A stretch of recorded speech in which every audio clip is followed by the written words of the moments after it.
Dr. Ihab is, I think he got 2 PhD in public health, both of them, right? Yeah. He's an international expert or respected scholar in public health, nutrition, obesity, globesity, and he's one of the founders of the Wellness Society of Sustainable Development. He leads on the public health sector of what we do here. Ihab is currently, he's been as wet minister for how long, Ihab? Many years. 21 years. 21 years at the university, but you still look quite young, Ihab. Now, Ihab is the moderator for this session, so I will withdraw now. Ihab is all yours.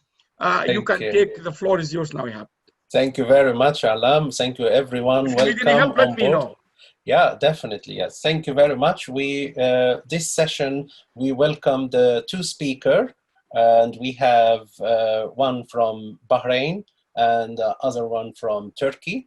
And we welcome them on board, and we will have them first talk, followed by 3 minutes of questions, and then we follow then with the second one. The first talk is going to be presented by Professor Esra Saleh Dhaen. Dr. Ihab, sorry to interrupt you. You have also the third speaker. I guess I don't know, I can't see him here, but Dr. Motsomi from Botswana is also available.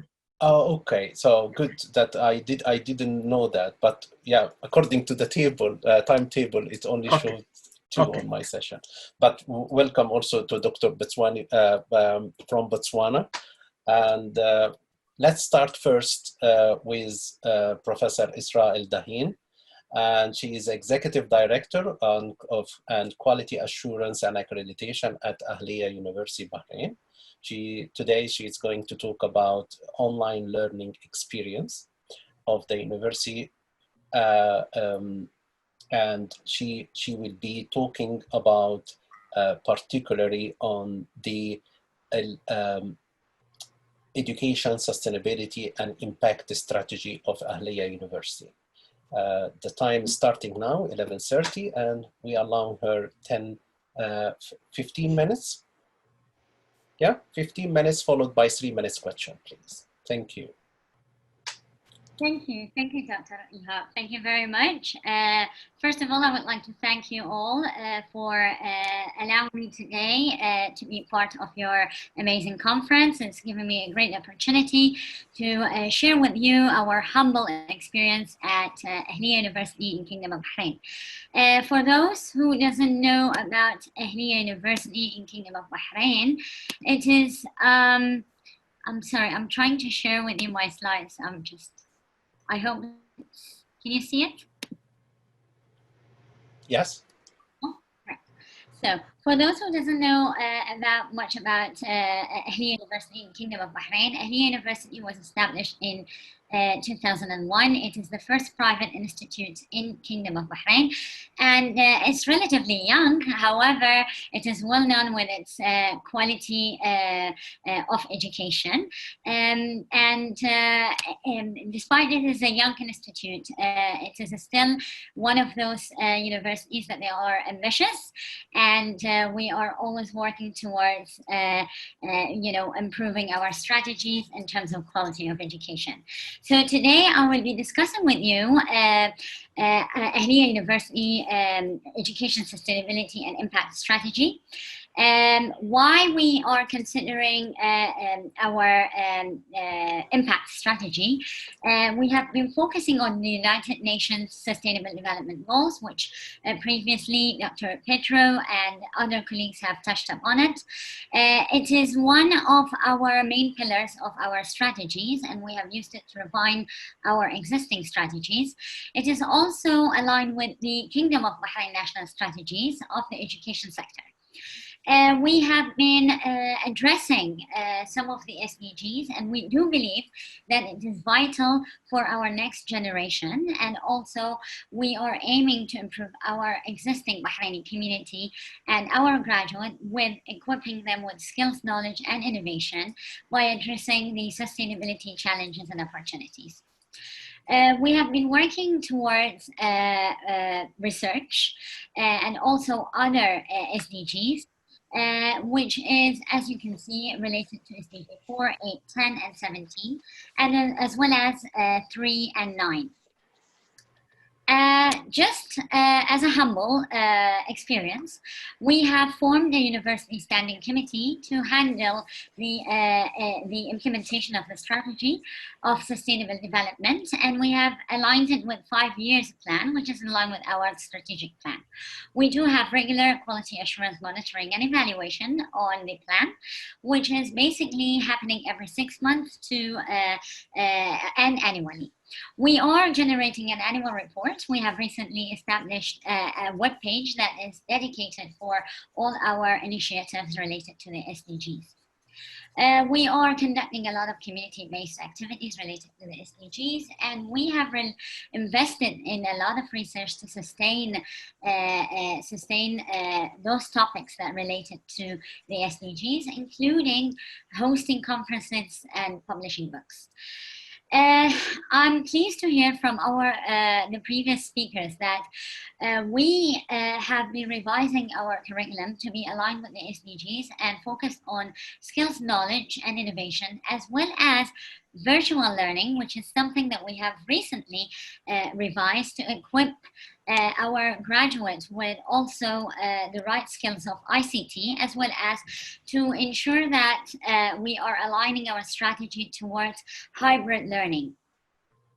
When we talk about COVID-19 and quality of education, we are blessed to say that our education strategies by Ministry of Education, which is the regulatory authority in Kingdom of Bahrain, and the Quality Assurance Authority were aligned to the United Nations. So we have simply adapted those strategies and we have moved forward.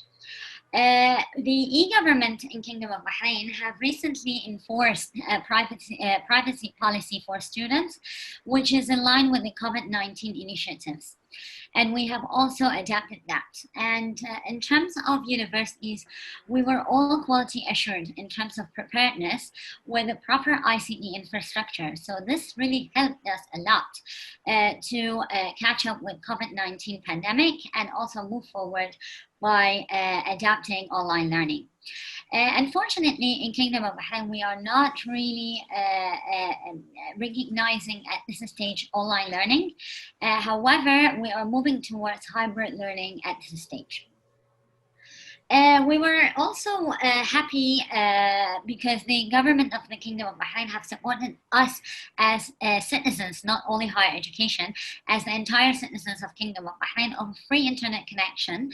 Their fees were waived for the past 3 months and also extended for the another 3 months to support people to catch up with their education from home.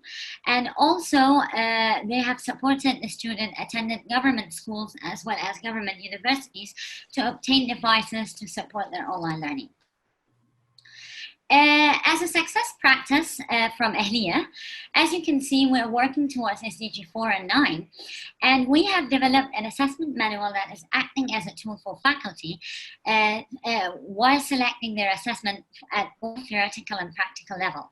As I mentioned earlier, we have never been delivering online learning before, and this was a challenge for us. So therefore, we have developed a full-fledged manual that helps them to first select their appropriate method for theoretical and practical assessment, which was a challenge for us at this early stages, especially for the practical assessment, because we were not really sure how we will validate that the students are really acquiring the right skills. So we have prepared some sort of a verification mechanism to help them while selecting the assessment, as well as it is verifying their assessment, whether they are appropriate and up to the level.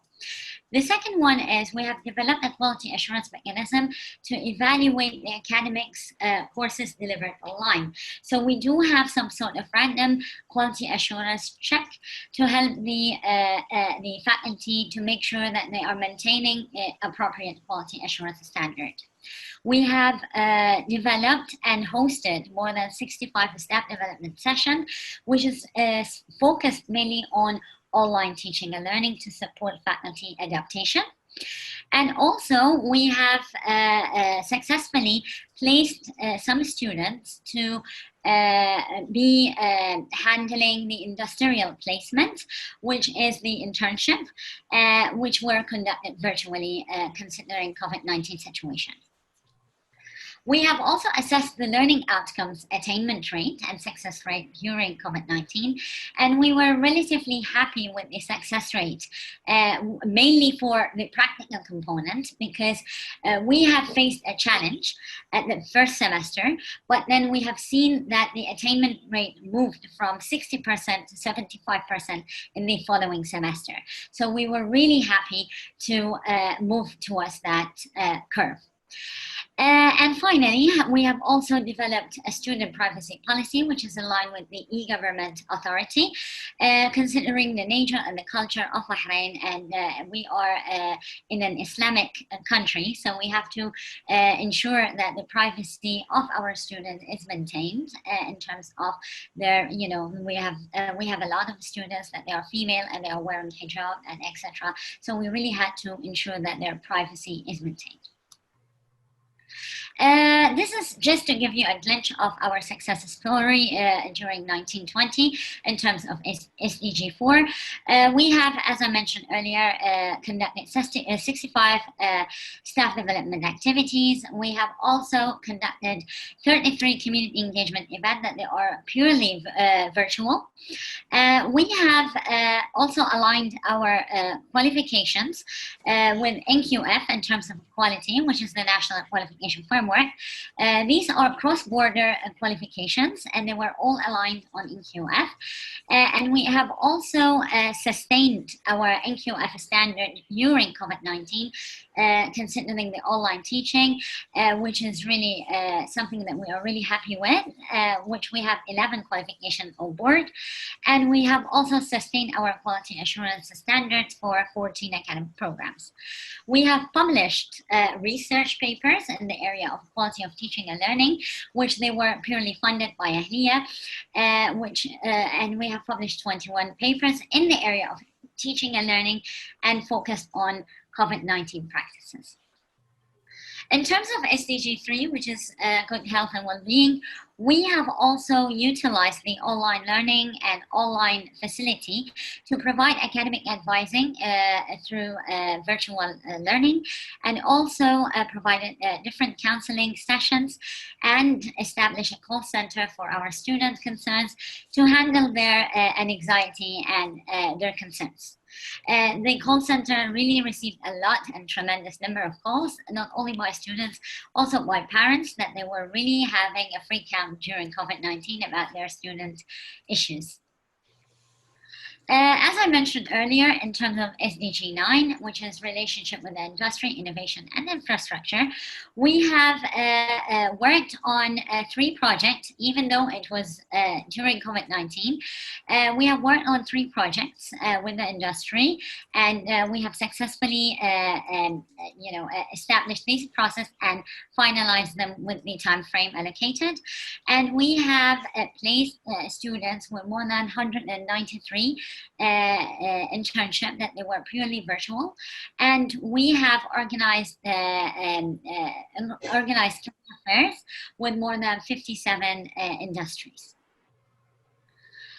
We have conducted different events in relation to educational excellence sustainability that tackled SDG 3 and 4, and which we are pleased also to say that this was also in partnership with our great Professor Alam from West, and we have been discussing major topics in relation to education excellence and how we can sustain our education after COVID-19. We had people from different parts of the region. We have people from UK, US, and the GCC country, and members from quality assurance agencies. Finally, we have also handled SDG 10, and SDG 10 was really giving us a great pleasure with regard to students with special need. During COVID-19, we had a number of students that they are special need, and they were really happy with the online learning because it really helped them a lot during this period. Ahlia University is well known in accommodating students with special needs and supporting their education further.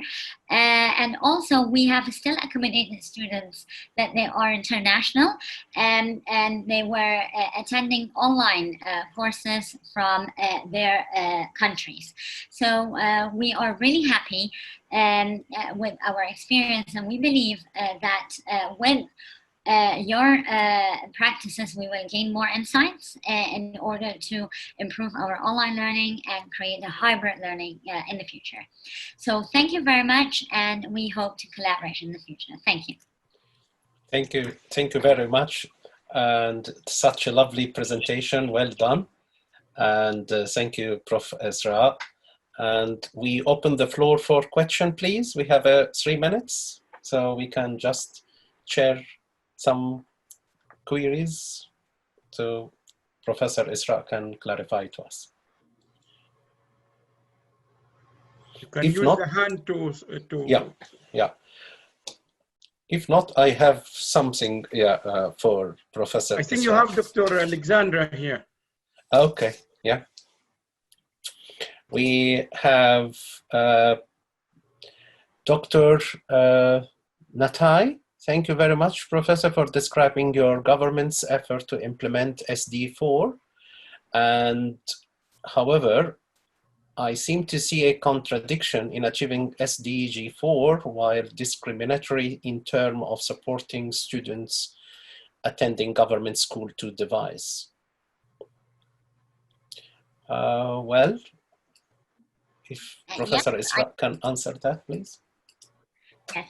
Actually, as I mentioned earlier, that in Kingdom of Bahrain, we are only offering traditional learning. We are not offering online learning yet. We are not, we have not recognized online learning, and therefore universities and schools have always been teaching face-to-face learning. However, with COVID-19, there have been, everyone have transformed in terms of teaching and learning, including schools and universities. Now, in terms of universities, we were quality assured by different quality assurance authorities, and we were quality assurance in terms of having the right facilities to offer teaching online. However, in terms of the schools, they were also quality assurers and they had the right facilities. But in terms of parents and in terms of people who are attending government schools, they had difficulty in providing, laptops to their kids. They were having difficulties providing devices to their kids for online teaching, and therefore the government have facilitated that by providing devices to the parents and kids to take it at home and attend online classrooms. So that's what the government have supported. Thank you very much. This is very comprehensive answer, very clear. Thank you. And we have a question from Dr. Alexandra, please.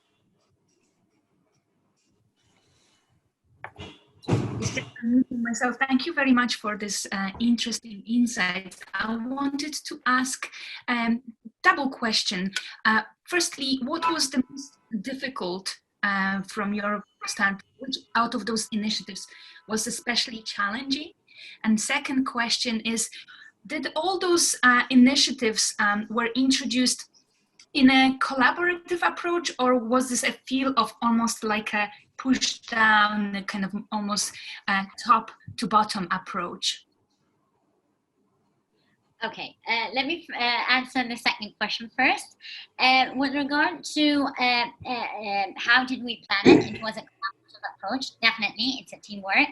It was at multiple levels. So what we have done is we have done some sort of a self-assessment of the United Nations SDGs, and every channel that had a lot had some initiative that they could contribute have listed it down, and then it went to the committee that it was recently established, and then this committee, at the beginning it was an ad hoc committee, but now it is a standing committee at the university level.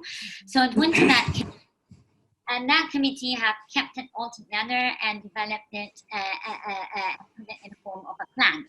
So how we are ensuring that this plan is implemented by maintaining rigorous evaluation by the quality assurance, and this is how we have maintained it and ensure that it's implemented.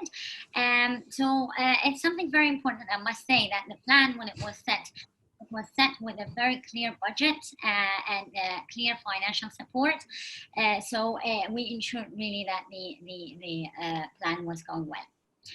In terms of challenges, honestly, one of the biggest challenges that we face that, as I mentioned earlier, as higher education, we are really, we must comply with the regulatory requirements. And in the Kingdom of Bahrain, we really have certain regulatory requirements that we must comply. However, one of the requirements was that we never had in our mind that we would be providing online learning. And though we are using the platforms, but we are using it for normal like knowledge sharing and stuff like that. We're not really relying it on definite online teaching.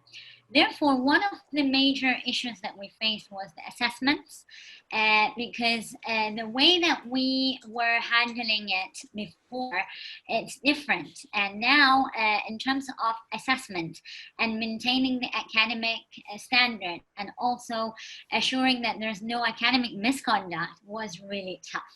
So we had to develop some sort of equivalencies of assessment that really helps to ensure that the students are graduating with the right skills and also the right expected learning outcomes. So that was one of our biggest challenges. So how did we overcome that challenge? We have benchmarked our assessment. We have checked our assessment with very well-known organizations and universities, and also with our collaborative partners like Brunel University London and also George Washington. So we have looked at what did they do and we tried to adapt it. But we also relied on many reports published by different entities like the Higher Education Academy, etc. Thank you very much. That's a very comprehensive answer. And we will move on to, first, before we move on to the second talk, we'd like to thank again Professor Esra Dhaen, and Executive Director, Quality Assurance and Accreditation at Ahlia University Bahrain. Thank you very much. Thank you. Thank you. We move now to the second talk on this session, which is going to be focused on Turkish higher education system and e-learning experience after the pandemic. And this is going to be delivered by Professor Ahmet Saleh Ikiz. He is a professor of economics, Faculty of Economics and Administrative Science, Muğla, Sitki, Kocman University, Turkey. Thank you. Well, thank you very much, Mr. Chair. And also many thanks for your perfect pronunciation for my surname, and also Muğla as well. I think you are a bit familiar with Turkish. Thank you. My wife is Turkish. Oh, excellent! Really? Anishta. Yeah, that's why you. Okay, because it's not easy to pronounce some parts. Yeah, thank you. Oh, it's really good. Thank you. Just greetings from Turkey, from the colleagues from all around the world. I'd like to convey my thanks to Professor Ahmet, with whom we organized the conference 2015. It was a pleasure. For those who are not aware where the Muğla is, much familiar with the western coast of Turkey. It's many know you Marmaris, Fethiye, and Bodrum. Anyway, it's close there. It's the back there is a picture of a campus, and today I will discuss some parts and of the. I think we start, huh? Yes, please. And then this is the.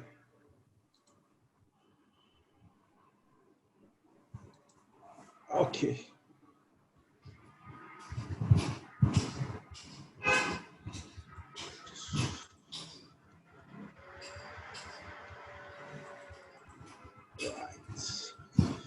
And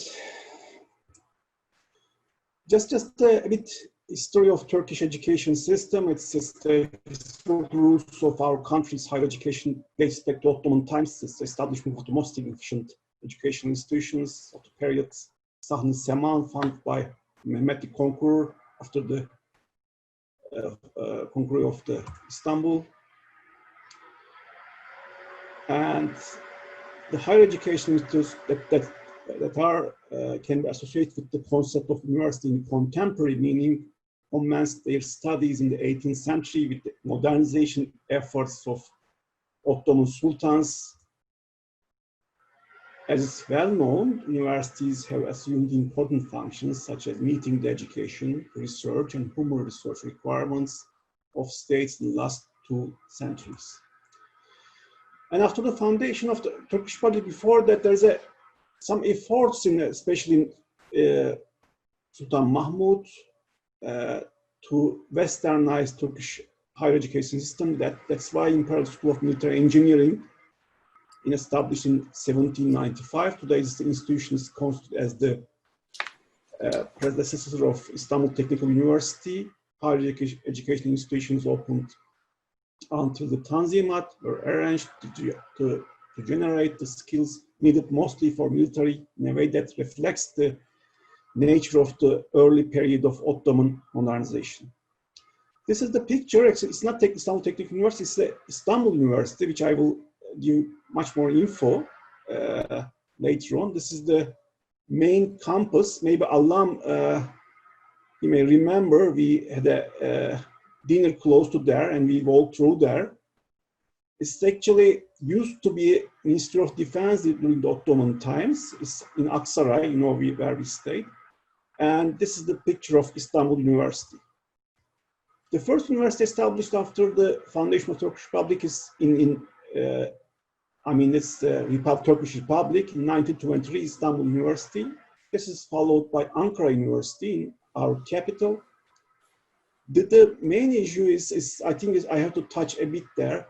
The Jewish German scholars who has migrated young republic, Turkish Republic after the Hitler regime and made enormous contribution to Turkish higher education at the end of 1930s till the late 1940s. Until the 1980s, the Turkish universities were quite decentralized and had different structures. Different payment schedules till 1980, different laws, different applications. But the 1981, the Council of Higher Education was established by law number 2547 in November 6, 1981. This law commenced the restructuring process of academic, institutional, and administrative aspects in higher education. This is the main building, the central, it's in capital, Higher Education Council in Turkey. It allowed all higher education institutions in Turkey to be gathered under the roof of Council of Higher Education. Academics and educational institutions were transformed into universities, and educational faculties, respectively, and conservatories and vocational schools were affiliated to universities. Just a brief information of the educational system of Turkey is, as you may be aware, around 18-year-old, you have to take a central examination to enroll in university. Either you choose vocational schools or 4-year universities. Most of the departments are 4-year, but some, for example, medicine is 6 years, the veterinary and dentistry is 5 years. And then you get a Master of Arts or postgraduate studies, Master of Science, Master of Arts, and then PhDs. This is the main part of Turkish higher education system, as you may be aware. So, number of students of entire higher education, just to remind you, this actually is quite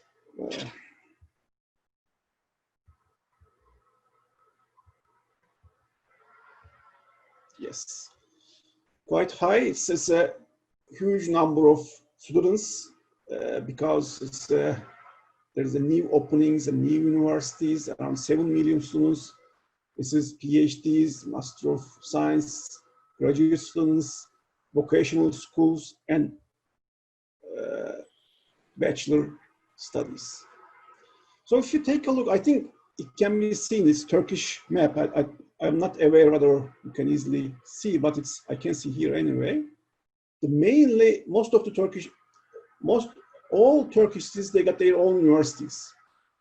But mainly, the Istanbul is the highest share. There are 61 universities in Istanbul.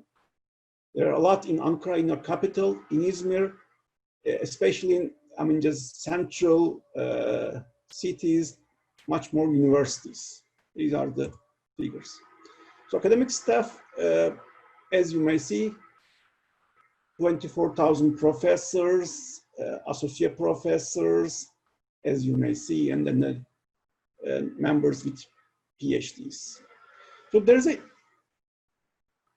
is the interesting point, because Turkish higher education till the late 1980s is totally public service, right? So it's only the government provide the service. But after the Özal era, and such liberalization efforts, we know the red parts is private universities are open. And then after the AKP era, around maybe 40% of the universities are private funded universities, trust universities. As you may see, there's an important amount of private funded universities in Turkey nowadays. So what happened after the first signs of pandemic? What happened the pandemic in Turkey? In Globe, Turkish Council of Higher Education implemented the road plan on February 4. All institutions for higher education were asked to take necessary measures and announce precautionary measures, and in a month, in March 6. Same predictions to take in higher education on travel and overseas meetings.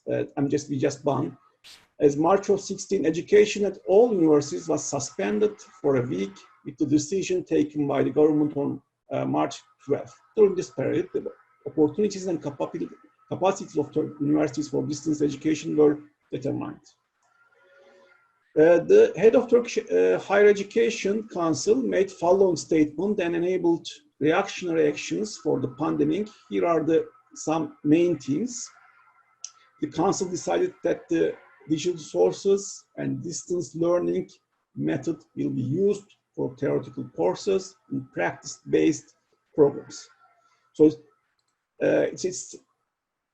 we take into account that the COVID-19 pandemic broke out after the spring term, stated that some students do not have the opportunity to follow the distance education. The council decided to enable students to suspend their registration for the spring term, 2019-2020 academic year.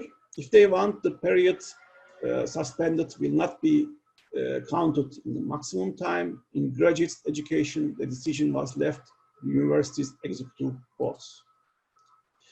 In accordance with the request submitted by prospective teachers to the council, considering that students attending education departments participate in the practice-based programs, schools between 5-6 weeks. As a result of the works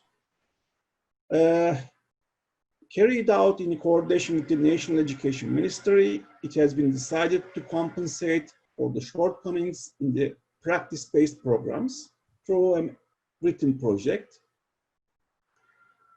like preparation of the lessons, homework, and files. Students in the nursing, dentistry, and pharmacy programs can serve their internships, including the summer semester, in the appropriate time in health units by taking protective measures or complete their internships via distance education. The final decision is in faculties. So during the pandemic, many sectors have halted their operations and started part-time work and work on flexible hours. So in the university is the same. It's still being evaluated that whether the senior medical students who complete the greater part of their education and had to halt their education would be able to work in university hospitals and health units operating under the Health Ministry as a doctor. Another issue to be affected by the pandemic is mass tests such as a university entrance exam, because there is a central exams for university, foreign language test required for graduate education, selection exam for civil servants, and such. Even before Nunzio Cucciarelli, CEO of Cucciarelli Siemens, as a resources on higher education, said the global higher education sector should be flexible in their decisions, and the dates of applicants for exams can be delivered. Turkey had taken decisions in a similar direction. For example, this year some exams are cancelled, delayed, so on and so forth. At the point, it's observed that Turkey's higher education system is clear compared to many European countries, and if it has realized practice targeted minimum agreement, both the central structure and the flexible administration have played an important role in this. There are lots of structural changes in the agenda of higher education. These days, it's often stated that in the world literature this month that students will prefer to study in the cities and regions they live instead of going away. So education close to home will be preferred. According to this edition, a new page will be opened in higher education. Despite all the challenges, the world has started to get used to this new system, the solid infrastructure of higher education in our country, no compensation in the minimum criteria, vacation process, central coordination with flexible administration system, and the disciplined operation of our universities play an important role in overcoming this challenge. Our surveys show that the online education process in Turkey is being successfully connected out in many universities. We thank our university presidents, academics, and students for the support and understanding Iraqi role. Lastly, I want to remind you remarks of Paddy Musgrave, CEO of the Web Summit. Cambridge University was shut down due to Black Death in 1665. Isaac Newton decided to work from home, and he created the ultimate formula for Newton laws. So we will continue learning and working. Thank you very much to everyone. Thank you very much, Dr. Ahmed, and for this interesting presentation to see what is happening and ongoing on the Turkish territory during this pandemic. That's very insightful. Thank you. And we open the floor for questions related to the talk, please.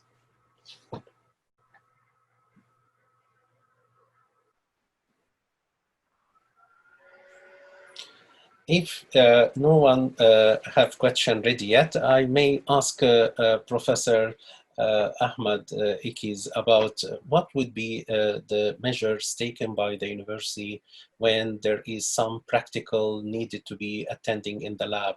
What would be the way forward to overcome this challenge?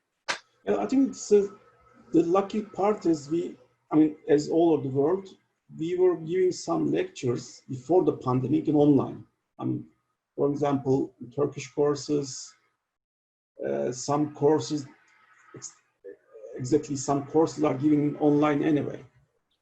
Let me,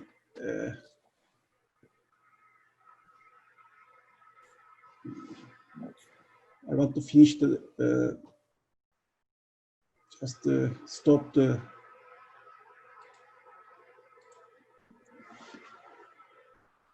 You can see it on the top of the screen.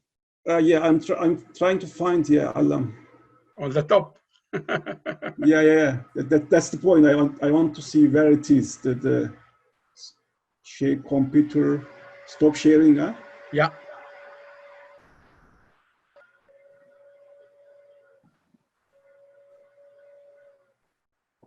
Anyway, I will do later on. The thing is, so But for my university, in the first semester, after the 16th of March, we started asynchronous courses. I mean, not online. We just record the video and share with the students in our system. But this semester, it's online. It's going well. The only problem, somehow, I'm just sometimes around, especially afternoons, the system is a bit slow. There is a problem.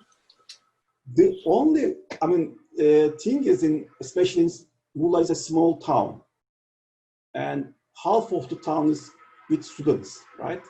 The local markets, the restaurants, they wish to see students again.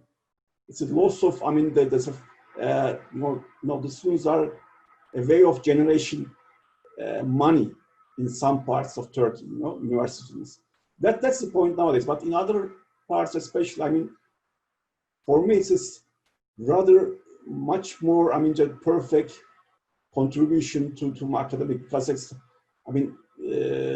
much more easier to contact with students.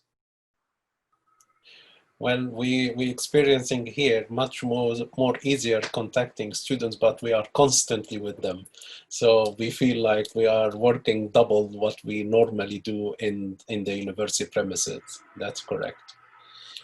Well, any more questions? We will move it to after the session and during the tea breaks. And we would like to thank again Professor Ahmet Ikiz, Assistant Professor of Economics, Faculty of Economics and Administration, Science, Muğla, Sitki, Kocman, University, Turkey. Thank you very much. We move onward now onto the third talk, and the title is The Dynamics of Social and Technological Change, COVID-19 and Online Learning at the University of Botswana, by Professor Motsomi Marobela. The floor is yours now. Thank you very much, Dr. Ihab, and I also want to extend my great wishes to WASAD for organizing this conference, which is so important and timely. My presentation, as already stated by the chair, I'm looking at change. On the surface, technological change, but also immersed with social change. So by way of introduction, I recognize the profound impact of the coronavirus pandemic on humanity, on life, on work, and on education, especially at our level at higher education, where it has caused dysfunctionality, it has paralyzed education. But I also recognize that it is a great moment because it offers us the opportunities to reinvent and to innovate. Hence, the narrative, we have to move from the normal to the new normal, which is essentially the digital revolution. So I want now to get to my methodology. I come from critical theory. Specifically, I'm using critical realism philosophy of science. Realism essentially, it's fairly new philosophy, but it is gaining quite attention. Essentially, it is saying reality exists independent of our knowledge. So we can discover tomorrow a new planet and we didn't know about it. But I think its major strength is to offer us different levels of understanding phenomena, which is stratification. It gives us an overlap at different levels, from the experiences which we normally see in empirical investigation, down to the level of the actual, where we observe events, and some of the events we don't observe. And the next level is the the real or the deep, the level where really we have causal structures and mechanisms that give rise to what we see at the empirical level. And in that multi-layered perspective, we are able, for example, to understand the history and sociology of the pandemic from basic, history, how it's unfolded. I will argue that the coronavirus pandemic is not natural. It is a result of us human beings, our interface with nature, and our motive to accumulate and exploit and do things like, for example, factory farming, where we keep animals and ultimately they give us problems. But also from the context of the politics of education, how education is mediated, how it's funded, relating also this to the economic sphere. For example, we are in an economic crisis. We could not get, for example, some of the things that we want to do online learning, some of the things we want to do to get medication. There's the level of governance and so forth. So that context for me is very important. And I relate that context to the conceptual framework, which is the socio-technical framework, where we see an organization as a holistic system, a dynamic system, a dialectical system, which have different components, and those components are related and are interdependent. So, for example, when we try to introduce online learning, it's not just a question of bringing technology. We are changing work, we are changing culture, we are changing and affecting people. And so with that kind of interconnectedness, we can understand that change also is very sensitive. It brings some kind of uncertainty and to a level resistance. So coming down to the case study of the University of Botswana, I've used case study and to use it to show its specific characteristics in terms of its attempt to introduce online learning. The University of Botswana, like other universities, has been disrupted to the extent that actually at some point we have to close. But over time, the university has been growing and actually investing in resources, notably physical infrastructure. But part of that physical infrastructure was technological. For example, they have a whole building which is housing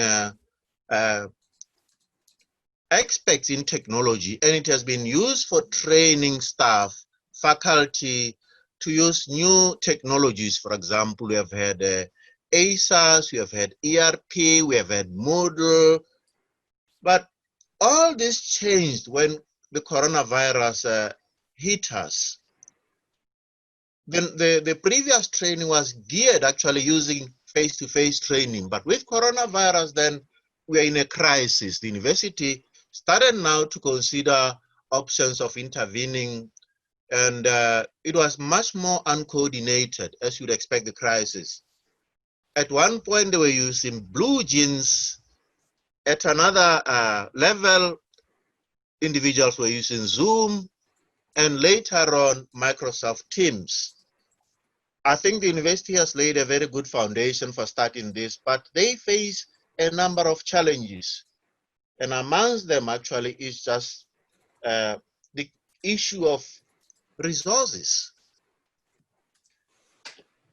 The staff members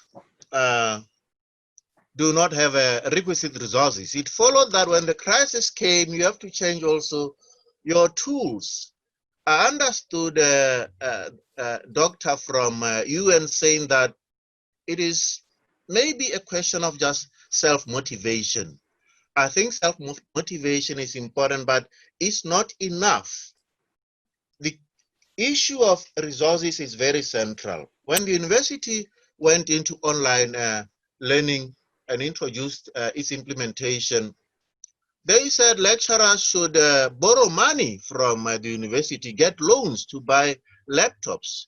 The old desktop were not working at all. They don't have camera, they don't have microphone. So they said, you have to get loans, pay them in 3 months. And that caused quite some dissonance from staff because they couldn't understand why they should buy equipment for university use. But on the other hand, the university was right to say to students, we give you a data bundle so that you can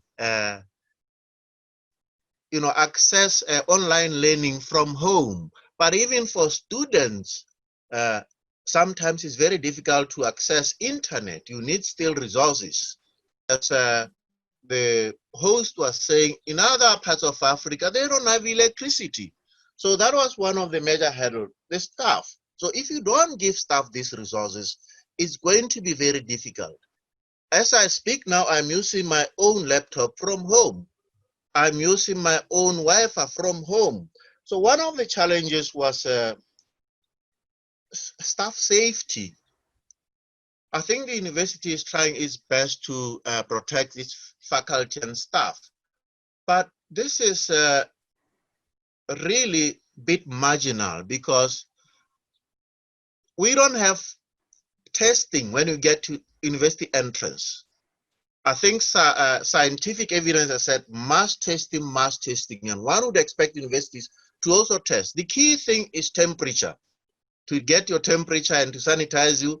If you are around the normal temperature, you are in.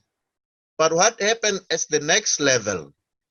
But even then, there are days when you get to the university, the temperature is not working, the instrument. So you pass in and you say, why can't I take temperature?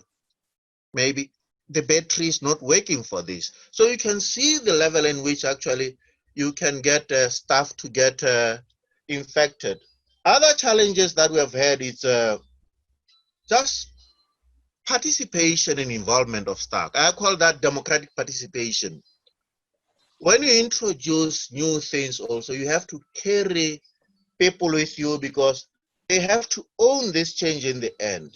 If you have top-down communication and approach to change, ultimately, ordinary lecturers, the professors will see this as a management change, not their change. So it's very important to carry people around it. There are issues also of governance and structure. Change is not enough at a level of technology. Where we are now, we are in an environment which is really changing, and we need also to change our governance systems, our structure, so that they're agile and flexible and responsive to the new changes. I think the issue of personal protective equipment, I should re-emphasize it.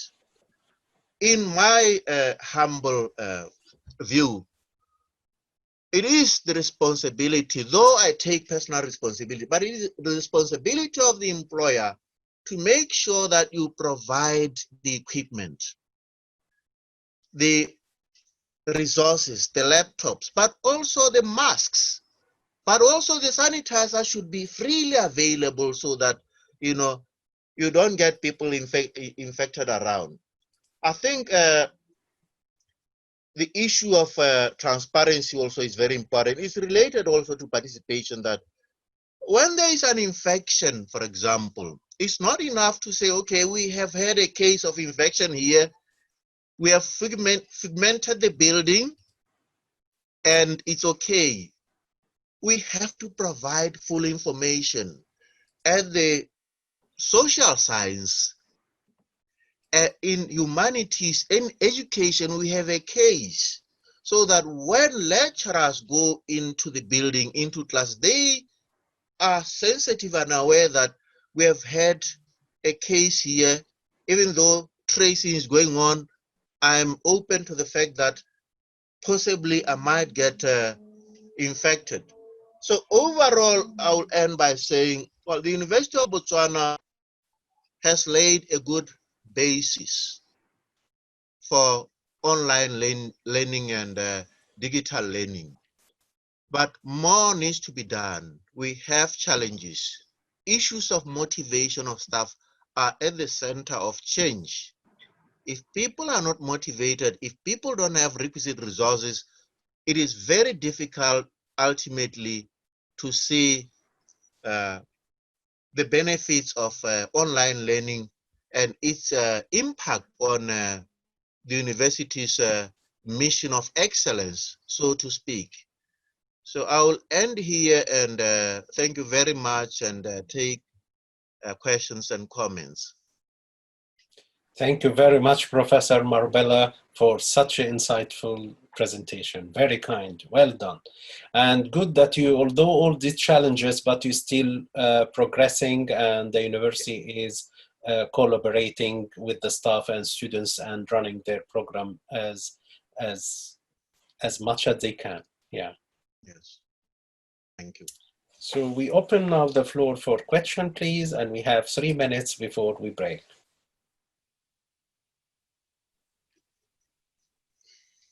Yeah, Dr. Ihab, there's a question from the social media. The question is simply saying what these countries should do. I mean, they are struggling with electricity, internet in particular. What can we offer? They're asking us, but I don't know. I don't have the answer really. Yeah. But probably also Dr. Petro is now also on. The question is, what can they do? What is the solution? There is not evenly benefiting everyone. So they're saying to us, what can they do, Africans? I have just been in the chat with also Ula from Sudan. She said electricity is being cut from 6 o'clock. So they can't do anything. So, I mean, this is a question. I mean, I'm just telling you what has been in the social here. Yeah.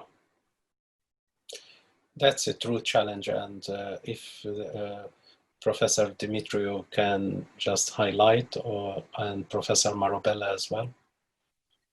Thank you, Chair. I didn't want to. I mean, I intervened as a spontaneous reaction to the last intervention, in the sense that the notion of motivation was mentioned, and it might look like a contradiction between the kind of motivation that was invoked by the distinguished speakers, last speaker, and the kind of motivation I mentioned. When I mentioned the importance of the personal motivation, it's obviously I was addressing the privileged situation in which the United Nations staff is placed. So they have all the means available. They have everything they need. They have the connectivity and other things that allow them to use the e-learning platform for their continuous improvement of skills. So it's not the case. It's not the case for all the potential beneficiaries. There might be people highly motivated personally, but who are not in a position to take advantage of that technology. So I would see that this is where we should converge under the Agenda 2030. It is to expand the use of technology in the most remote areas and for the people in need. And then, of course, that will allow them to get access to that kind of learning. And we have already the example of mobile phones. It is, it is the most mobile, so to say, technology. It replaced amazingly the land phones network, which was improving very slowly, expanding very slowly. So I think at the end of the tunnel, there is some light, but of course we have to make an effort together. And this is where also the private sector partners should come in, because it is also in their advantage to expand to their market. So it might be a case of win-win situation if we converge this interest of the learners, of the universities, of the private sector suppliers of the technology, and many others. Thank you. Over to you. Thank you very much. Professor Marobela would like to add something here regarding the challenge faced by some remote area in Botswana. Yes, I think this is a big problem, but not all African countries are facing electricity crisis. There are some areas where power is on throughout, but in a number of areas, even when it's available, it's expensive. The same with data. But I think it's a question of priority, really. If our governments see education as a priority, they can begin to put more resources into education, because education really is the key to the future. And this digital revolution has started, and Africa should not lag behind. We have to still go back and say, we are still having developmental states in Africa. And therefore, the role of government is central. Education is a right, not a privilege. You know, yes, we can accommodate at private universities, but many of the parents cannot afford tuition. Government has to lead and fund education. There are other projects that have been started by governments in Africa that are basically self-saving, corruption. And this is where really I think a question of leadership also is very important, related to saying we want Africa also to be at the forefront of this change. It's not just technology, we need resources. And if we do that, we can begin to see young Africans developing applications that they can also use and to be used globally. We have to put money into education. Thank you. Thank you very much. I can see Professor Joseph Natayi from Uganda would like to participate on this question time. Thank you very much, Professor, and thanks to Professor Marobela from Botswana for the presentation he has made. Professor, you did say that you like critical realism very much, meaning that you really borrow a lot from the works of Basker, who believes that actually the real world is a little bit different from the observed world. And this has implications for the paper that you have been presenting, where you did say that you're going to look at the history and sociology of the pandemic.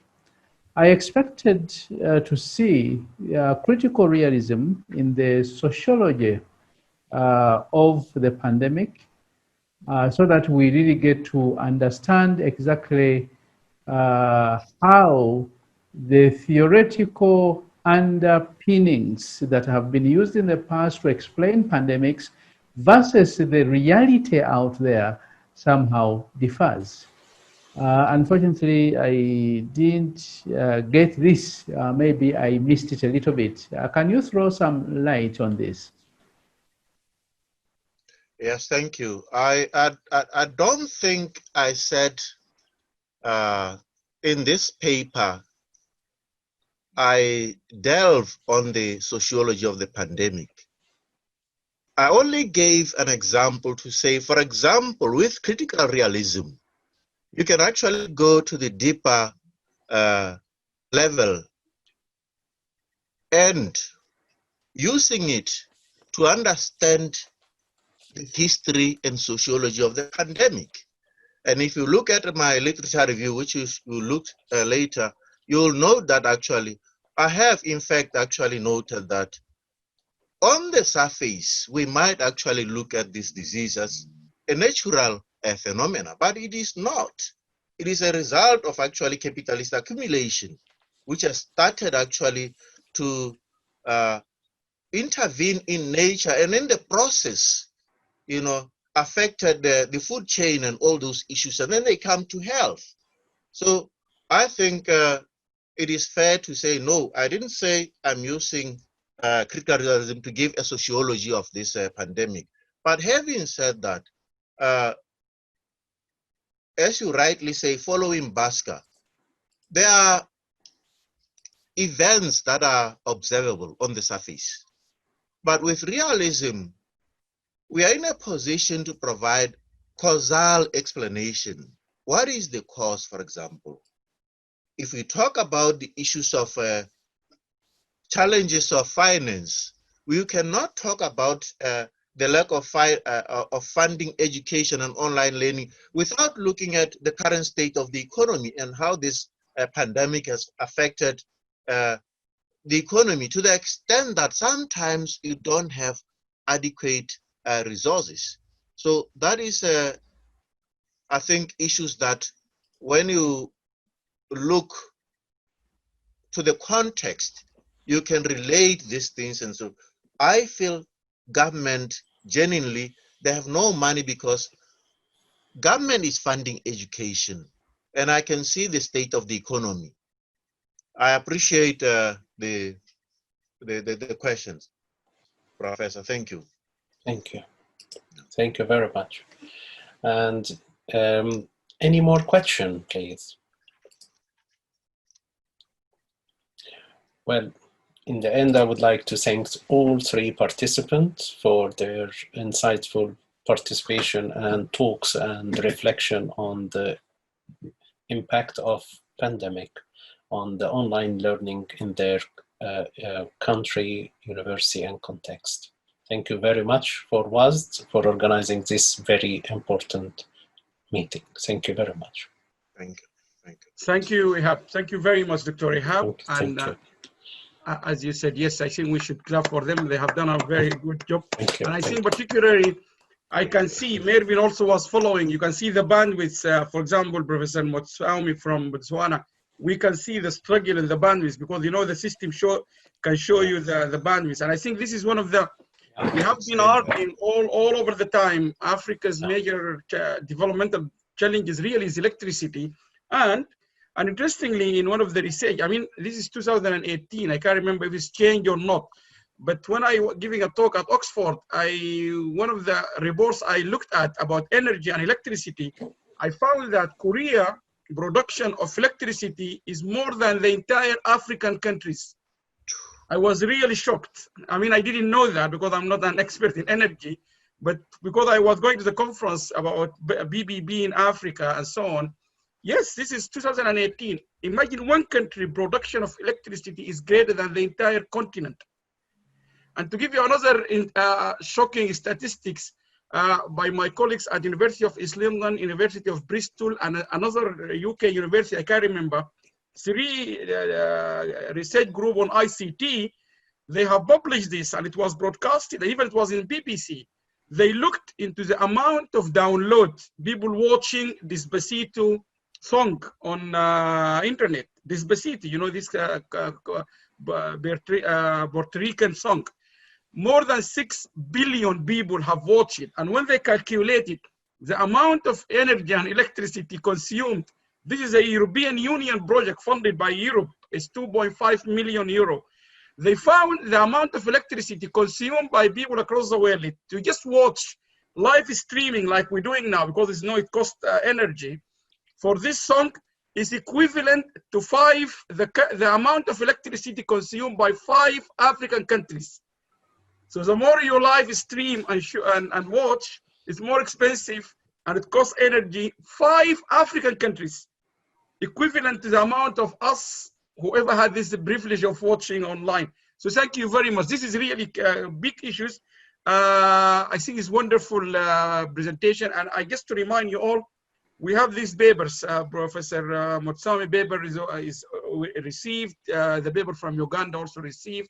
and we are building all these papers, and I think they will be published sooner. I really encourage all of you, those who haven't submitted, write to us. There is different way of either a full article, a review, or a viewpoint. We just want to get your viewpoint out so we can, we should be able to get the book from our last conference in July about the coronavirus also available, where we had lots of case studies from Nigeria, UAE, India, many countries, New Zealand, and so on. So I think we're going to stop for a short break. It's 12:38 now. So we will come back at 1 o'clock, but this is in the UK or in, I don't know, the closest part of UK. This is your lunch break. Maybe it is a dinner break somewhere else. I don't know, but we will come back in 21 minutes. Thank you, Ihab. Thank you very much. Thank you, everyone. Thank you, everyone. So we see you in 20 minutes. Okay, bye. Okay, thank you very much. Bye. Bye. Thank you. Thank you. Thank you, everyone. Yes, so we will be sharing this screen, but 21 minutes we will be back. Thank you.